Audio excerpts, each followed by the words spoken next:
인생 오래 사신 분들이라면 세상 참 무섭다. 귀신보다 무서운 게 사람이다. 이런 말에 공감하실 거예요. 당장 간쓸게라도 빼줄 것 같던 사람이 배신하는 것도 무섭고, 그렇게 인자하던 사람이 갑자기 돈 앞에서 눈 돌아가는 것도 무섭고, 가족보다 더 가족 같은 사람이 왼수보다 더 무섭게 변할 때가 있잖아요. 저는 40년 조금 넘게 살면서 귀신보다 더 무서운 사람을 만나 죽을 뻔한 경험이 있습니다. 먼저 제 소개를 좀 해드리자면, 저는 40대 초반의 모태솔로 남자입니다. 태어나서 단 한 번도 여자와 데이트를 한 적도 없고, 어머니 외엔 여자에게 사랑을 받아본 적도 없습니다. 왜냐면 제 외모가 좀 많이 흉측하기 때문이에요. 못생겼냐고요? 네, 정말 못생겼습니다. 아침에 제 얼굴을 거울로 보면 한숨이 나올 정도니까요. 거기에 안 좋은 조건이란 조건은 다 갖췄어요. 유전이라 고등학교 때부터 머리가 듬성듬성 빠지기 시작했고, 일하는 분야가 컴퓨터 관련 일이라서 매일 앉아서 일을 하다 보니 살은 제가 봐도 흉할 정도로 쪘습니다. 그래서 더욱더 여자를 만나기 힘들었어요. 물론 애초에 외모를 포기했던 건 아니에요. 사춘기 때 이성에 호기심이 많았을 땐 저도 머리를 모자로 좀 가려도, 보고 없는 머리카락 붓으로 어떻게 좀 덮어도 좀 보고 최신 유행하는 옷도 입어봤죠. 정말 바라게 가깝게 외모를 꾸며봤어요. 하지만 주변에 여자라고는 단 한 명도 없었죠. 그나마 동네에서 친절하게 대해주던 누나가 있었는데, 나중에 그 누나가 제 험담을 하더군요. 제가 오면 그냥 좀 냄새 나는 것 같아. 그래도 어쩌겠어, 불쌍하니까 잘해줘야지. 그 말을 우연히 듣고 그때부터 여자에게 마음을 완전히 닫아버렸죠. 내 팔자에 여자란 없다란 생각에 정말 수도승 마냥 이성에 대해 호기심을 완전 막아버렸어요. 사춘기 때 호기심으로 본다는 성인 영화도 본 적이 없을 정도니까요. 그래서인지 또래 친구들 사이에서도 왕따를 당했습니다. 외모부터 놀리기 쉬운데다가 제가 대화 주제를 따라가지 못하니까 아무래도 친구들도 저를 껴주질 않더군요. 그래서 제게 사춘기와 고등학교는 지옥의 시간들이었습니다. 대신 공부를 정말 열심히 했어요. 그래서 나름 명문대에 들어갔고, 대학에서 저는 경험해보지 못한 사랑을 만나보고 싶었지만 그것도 쉽진 않더군요. 미팅에서 저는 늘 따돌림을 당했고, 나중엔 그 흔한 미팅 제안도 들어오질 않았습니다. 하도 이런 일이 흔하다 보니까 덤덤해지더라고요. 그 사이에 머리는 더 빠지고 마음을 풀어버리니까 몸에 살은 더 붙었습니다. 그래도 전혀 걱정이 안 되더라고요. 어차피 포기하면 마음은 편해지니까요. 그렇게 대학 생활을 마치고 직장에 취직해서 지금까지 왔습니다. 사실 외국계 기업의 연봉도 빵빵했습니다. 제가 여자운은 없지만 이상하게 돈복은 많은지라 업무도 탄탄대로였고, 투자하는 주식이나 사둔 땅은 계속 돈을 낳아서 제 나이에 나름 돈 좀 만지는 사람이 됐어요. 솔직히 직장 다니는 게 취미가 될 정도로 돈을 꽤 많이 모았습니다. 근데 정말 인생을 재미없게 살았던 거죠. 사랑 때문에 울어본 적도 없었고, 남자 때문에 가슴 아파본 적도 없었으니 일상이 심심했어요. 남들처럼 노래방 가서 헤어진 여자 생각하며 질질 눈물 짠 적도 없어요. 그러다 보니 발라드 음악을 들어도 별 감흥도 없고, 그냥 마음 맞는 남자애들이랑 술집에 가거나 혹은 아가씨들을 만날 수 있는 장소에 가더라도 저는 늘 찬밥 신세였습니다. 정말 내가 내 돈 대고 노는 곳에서도 눈치를 볼 정도로 외모에 대해서는 늘 주눅든 삶이었어요. 물론 집에서는 항상 성형수술해라, 운동해서 몸을 가꿔라 잔소리를 했습니다. 하지만 한번 마음이 다치니까 굳이 제 외모를 가꾸고 싶지도 않고 혼자 사는 게 점점 편해지더라고요. 게다가 직장 이렇게 다니다 보니 돈을 쓰지도 않고 늘어난 거니 제 자신에게 점점 투자하는 것이 많아져서 집도 좋은 곳에 사고 부모님께 돈도 넉넉하게 드리니까 잔소리도 줄어들게 되더군요. 그 이후로 저는 더 혼자 사는 삶에 익숙해졌죠. 그렇게 잘 버티며 살고 있었는데 제 삶을 완전히 송두리째 바꾼 사건이 생긴 겁니다. 그날도 퇴근하고 돌아와서 집에서 남은 작업을 좀 하고 있다가 제 밑에 일하는 서포트 직원에게 카톡으로 지시를 내리고 있었습니다. 근데 갑자기 속이 답답하고 머리가 띵해지면서 앞이 뿌옇게 되는 겁니다. 순간 왜 이러지 싶었는데 그 다음에 의식이 없더군요. 그리고 눈을 떠보니 병원 응급실인 겁니다. 눈앞에 누가 괜찮냐고 물어보는데 그 이후로는 기억이 안 나는 거예요. 그리고 다시 잠이 들었나 봅니다. 다시 눈을 뜨니까 제가 고급 병실에 누워 있더군요. 어머니가 옆 침대에서 주무시고 계셨고요.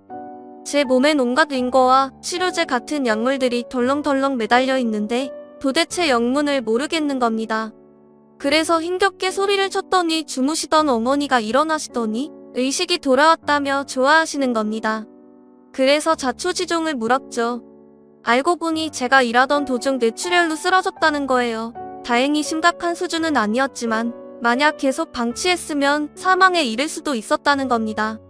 카톡을 주고받던 직원이 업무는 빨리 해야 하는데 제가 카톡으로 답변은 안 하고 그래서 전화도 해봤지만 답변이 없어서 혹시나 하는 마음에 119에 신고를 해줘서 제가 살았다는 겁니다. 정말 하늘이 저를 살리고 그 직원이 저를 살린 셈이죠. 어쨌든 당분간 입원 치료를 해야 했기에 병원에 있었는데 정말 돈이 좋긴 좋더군요. 1인실에 최고급 서비스를 받으며 의사들이 줄줄이 들어와서 매번 안부를 묻고 제 전용 벨도 있고 어쨌든 무슨 호텔에 온 줄 알았습니다. 그때 제 눈에 들어온 여성이 있는데 바로 병실에 드나드는 간호사였습니다. 정말 꿈에서나 보던 이상형의 간호사였어요. 조금만 외모에 자신 있는 남자라면 틀림없이 전화번호를 물어보고 싶어지는 여성이었죠. 어찌나 외모가 아름답고 행동도 너무나도 여성스러워서 보는 내내 미소가 지어졌습니다. 하지만 저는 외모에 자신도 없고 이미 마음의 벽을 두 격세격으로 쌓은 인간인지라 절대 내색하지 않았죠. 어차피 저 간호사도 내가 말을 걸어봤자 나를 괴물로 생각할 거야 이렇게 스스로 생각하고 있었습니다. 그리고 간호사와 굉장히 사무적으로 대했지만 어느 정도 안면이 트일 때쯤이었어요. 저도 많이 호전된 상태라서 병실에서 노트북으로 간단한 업무 정도는 하고 있을 정도였죠. 그때 그녀가 넌지시 묻더군요.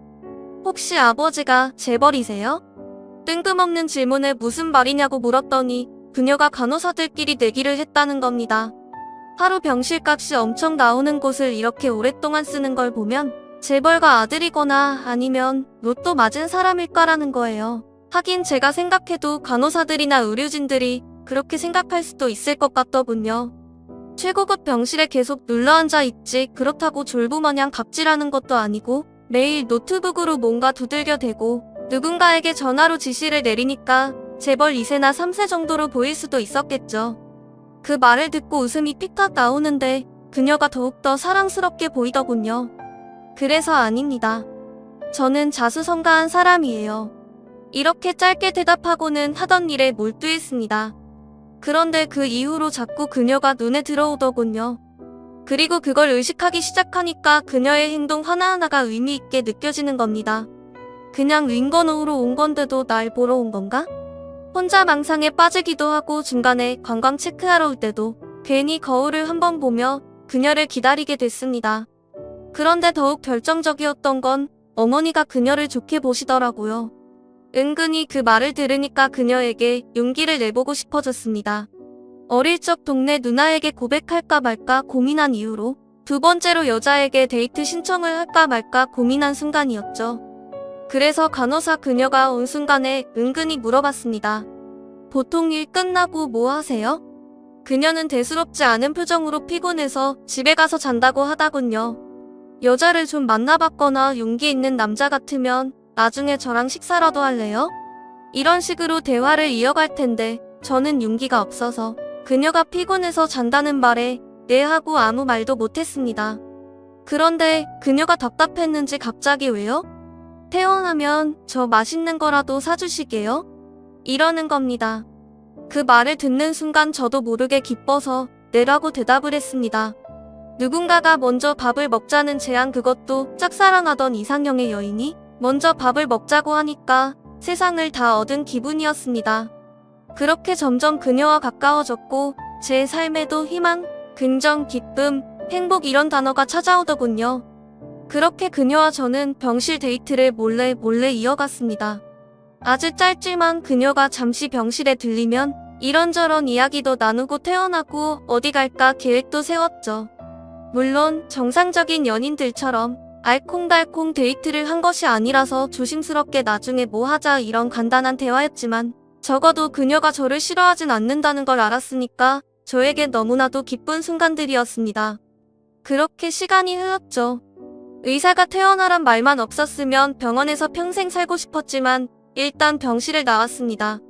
물론 그녀의 연락처도 받았고 가까운 시간 안에 밖에서 그녀를 만났습니다. 매일 간호복 입은 그녀를 보다가 사복 입은 그녀를 보니까 심장이 콩콩 뛰면서도 한편으로는 머리도 벗겨지고 배 나온 제 모습이 초라해 보이더군요. 저랑 그녀가 둘이 걸어가는데 사람들의 수근거림이 들리는 것 같았습니다. 그녀도 그런 수근거림을 들었는지 저에게 어디 조용한 데 가서 이야기를 나누자고 하더군요.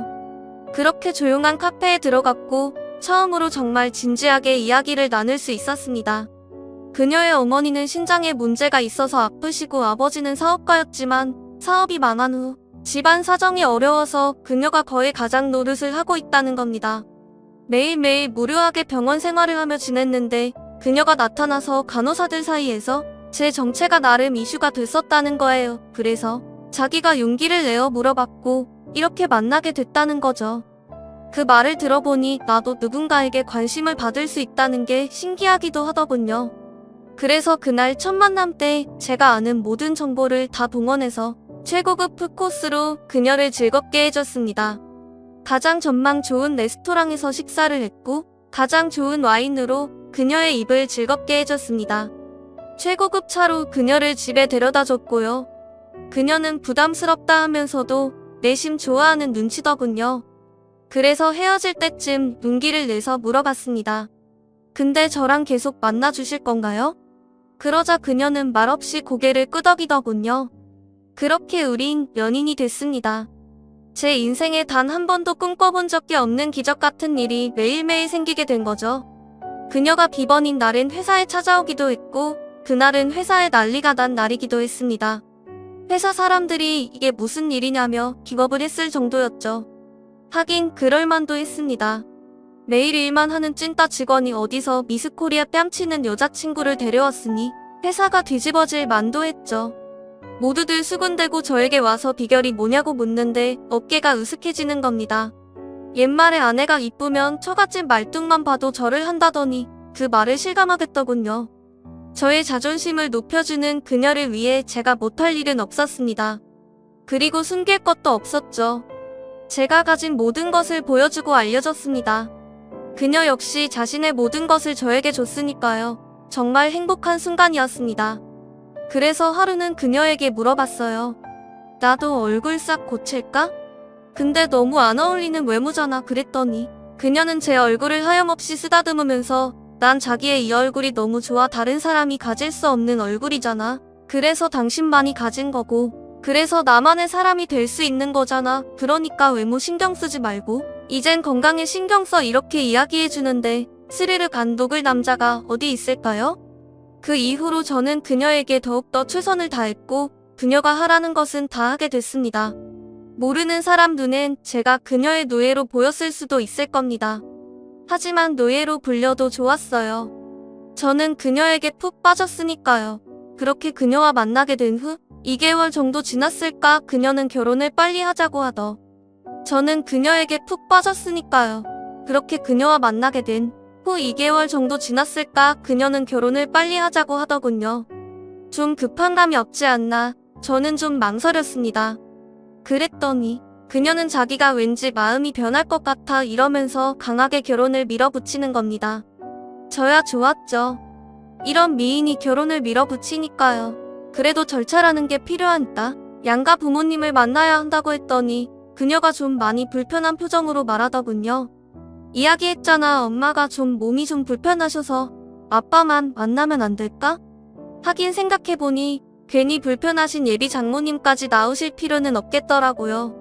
그래서 상견례는 예비 장인과 여자친구 그리고 저희는 부모님과 저 그리고 고모 이렇게 넷이 나가게 됐습니다. 아주 평범한 상견례였습니다. 그냥 서로 인사 주고받고 각자 가문이 어땠네 약간의 기싸움 좀 하고 그게 다였습니다. 마지막엔 결혼식 날짜까지 잡고 상견례는 마무리가 됐죠. 근데 헤어질 때쯤 예비 장인이 이상한 말을 남기더라고요. 근데 자네 재산은 더 모을 생각인가? 지금 생각해보면 정말 어이없는 질문이죠. 돈 싫어하는 사람 어디 있습니까? 그렇다고 제가 내일 당장 죽을 사람도 아닌데 40대 팔팔할 때 당연히 돈을 모아야 하잖아요. 근데 너무나도 이상한 질문을 너무나도 당연한 듯 물어보시길래 저도 얼결에 그럼요. 열심히 모아야죠. 이렇게만 대답을 했어요. 그랬더니 예비 장인이 굉장히 시답지 않은 표정으로 그런 건강관리에 힘쓰게 얘기 듣자니 혈압이 높다며? 아직 젊으니까 괜히 혈압약 함부로 먹지 말고 얼른 살 빼고 몸 만들게 그땐 알겠습니다. 하고 얼른 대답을 했습니다. 살 빼라는 것도 사위니까 걱정해주는 거라고 믿었죠. 하지만 나중에 그 집안의 정체를 알고 저는 경악을 할 수밖에 없었습니다. 결혼식 날짜도 확정되자 어느 날 그녀가 제게 이야기를 하더군요. 엄마 신장이 안 좋아서 빈혈 증세가 있으면 혈액이 필요한데 헌혈을 좀 해달라는 겁니다. 그 말에 처음엔 흔쾌히 응했습니다. 사위인데 그런 거 못 해드릴 이유는 없잖아요. 근데 제가 RH형이라서 보기 드문 혈액형인데 알고 보니 예비 장모님도 같은 희귀 혈액형이더군요.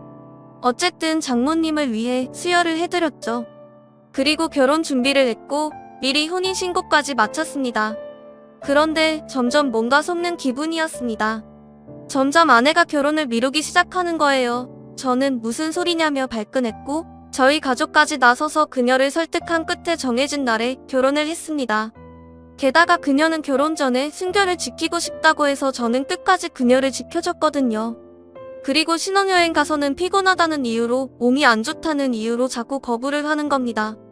솔직히 짜증이 좀 났지만 어차피 하루 이틀 볼 사이가 아니니까 느긋하게 기다리려고 했습니다.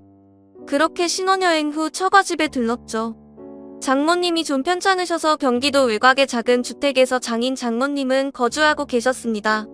찾아가는데도 시간이 좀 걸렸지만 건강 때문에 몇 번 뵙지 못했던 장모님을 결혼식당 이후로 뵈니까 너무 반갑더라고요. 점수도 더 딸 겸 온갖 애교까지 부렸습니다. 장모님은 아이처럼 웃으시면서 앞으로 딸에게 잘해달라고 하시더군요. 그래서 제가 어떻게 하면 잘하는 건가요? 라고 우스갯소리로 질문을 했더니 장모님도 우스갯소리로 경기도에 있는 건물 명의를 넘기면 되지 이러시는 거예요. 가족끼리 깔깔거리며 웃어 넘겼죠. 게다가 장모님이 어찌나 잘 챙겨주시던지 제가 다 몸둘 바를 모르겠더라고요. 근데 피곤해서 그런지 그날 장모님이 차려주신 밥을 먹으니 졸음이 살살 오는데 도저히 잠을 못 참겠더라고요. 그래서 잠깐만 눈을 감아야지 했는데 눈을 떠보니 한낮이었습니다. 이미 장인어른은 동네 마실 다니러 나가셨고 장모님은 병원에 가셨고 아내만이 부엌에 있더군요. 근데 오른쪽 팔이 조금 시큰거려서 슬쩍 보니 주사 자국이 나 있는 겁니다. 이게 뭐지? 조금 궁금해서 아내에게 물었더니 일하는 병원에서 연락 왔는데 자기한테 전염성 질환이 있다고 해서 혈액 샘플 보낸 거야 이러는 겁니다. 아니 일어나면 피 뽑으면 되지 뭐하러 그렇게 했냐고 물으니까 너무 곤히 자고 있고 빨리 결과는 보고 싶어서 피를 뽑았다는 거예요. 그럴 수도 있겠다 싶어서 대수롭지 않게 넘어갔죠. 그렇게 처가에서 점심까지 먹고 신혼집으로 와서 본격적으로 신혼의 달콤함을 느끼려고 했는데 그녀는 계속 몸 핑계를 대며 당분간 처가 집에 있고 싶다는 거예요. 아픈 엄마와 직장 없이 계신 아버지 생각이 그런가 보다 생각하고 일단 이해한다며 신혼집에 저 홀로 있었죠. 하지만 도가 지나치다는 생각이 들었어요. 그래도 신혼부부인데 부부는 같이 있어야 하잖아요. 일주일이 지나도 집에 올 기미가 안 보여서 다시 처가 집으로 찾아갔죠. 그랬더니 아내는 갑자기 애교를 부리면서 오빠 오늘 여기서 자고 내일 신혼집 가면 내가 그동안 못했던 거 더 잘해줄게 그러니까 오빠 경기도에 있는 땅 그거 명의를 우리 아빠한테 줄 수 있어? 이게 무슨 귀신 시나리오 까먹는 소린가 싶었습니다. 한 번도 저랑 침대에 누워본 적도 없던 그녀가 갑자기 애교를 부리는 것도 이상했지만 또 갑자기 땅 명의를 옮겨달라는 것도 기분 나쁘더군요.